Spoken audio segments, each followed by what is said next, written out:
I've been busy adding a diverse range of plants in my garden to create more wildlife habitat for birds, insects and small mammals. Some way for them to shelter and provide them lots of food to eat. But did you know there's another aspect that really helps increase biodiversity? Water. And there is plenty of that around today. It's something that I really want to make a permanent feature in my place because there is one thing my garden is missing: frogs. Frogs are important because they're a good indicator of the overall health of an ecosystem. They're a food source for other wildlife, they help to control mozzies, and making a pond for them is one way to restore a bit of natural habitat to the urban landscape, which benefits a wide range of other animals like birds and insects. There's quite a few things to keep in mind when you're building a frog pond, including the location, size, materials and plants. And while it can seem a little bit overwhelming, it is totally doable. And I'm going to show you how, step by step. This pond is going to be pretty small, only around 1 square metre in its surface area. We've placed it up on this flat terrace high in our slope. Of course, you can pop a pond at the bottom of a slope, which is perfect for capturing more water. Just be mindful of potential excess nutrient runoff, which can result in algae growth, not so great for frogs. A partially sunny spot is ideal. In full sun, algae can become unmanageable and smaller ponds will heat up more quickly, and you don't want to cook the frogs. If you don't have much choice for sun position, then choose plants that will thrive in that spot and create shade. Mark out the shape, including the tiers. I've gone for a curved organic design which feels a bit more natural. With the tiers, you can have as many as you like. I've just got 2, but the more you have, the more different spots for habitat you have for plants and animals. I'm working with some tough dolerite clay here, so I've got a long-handled spade and a crowbar. The sharper your tools are, the easier it'll be. Digging is hard work, but putting in the effort now will pay off with a nice, well-shaped pond, so don't give up. Before you can lay the pond liner, you have to put in a buffer layer to stop the liner getting punctured by rocks or sticks. This is where people usually use sand. Or you could use geotech liner. And now it's time for the pond liner. This stuff is UV stabilised and really safe for aquatic life.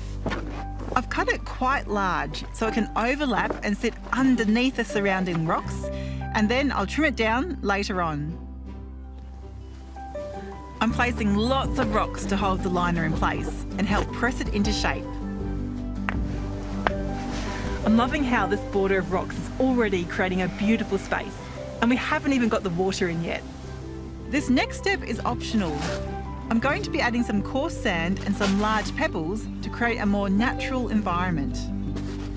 The coarse sand won't cover all the liner, but it helps to highlight the different tiers. It's ideal to fill your pond with rainwater, but you can still use tap water.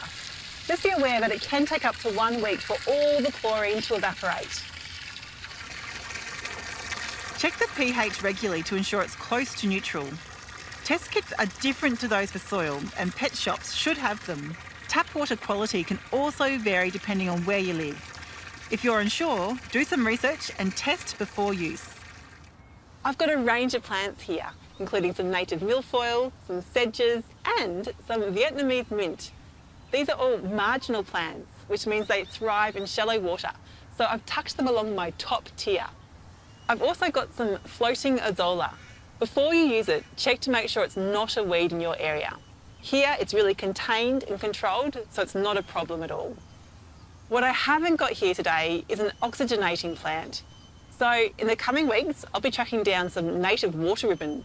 These plants are fully submerged and help provide oxygen to your pond. Around the edge of the pond, I've got a few things to plant, including some Bromeliads. I'm really interested in planting these because apparently the frogs love hanging out inside the wells of the plant, where there's always some moisture present. I'm keeping the Bromeliads in their pots because they love a free draining soil mix, but I'm semi-burying them so they don't tip over. On the other side of the pond, I'm planting some pink yarrow, lemon balm and nasturtiums.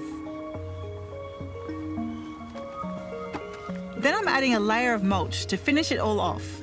I love mulch because not only does it add nutrients, but it really does lift the look of the whole pond area. For a finishing touch, I'm going to put this log into the pond to make sure frogs and any other animals can get in and out easily. If you have young kids or pets around, then you really should include a barrier that prevents them from falling in.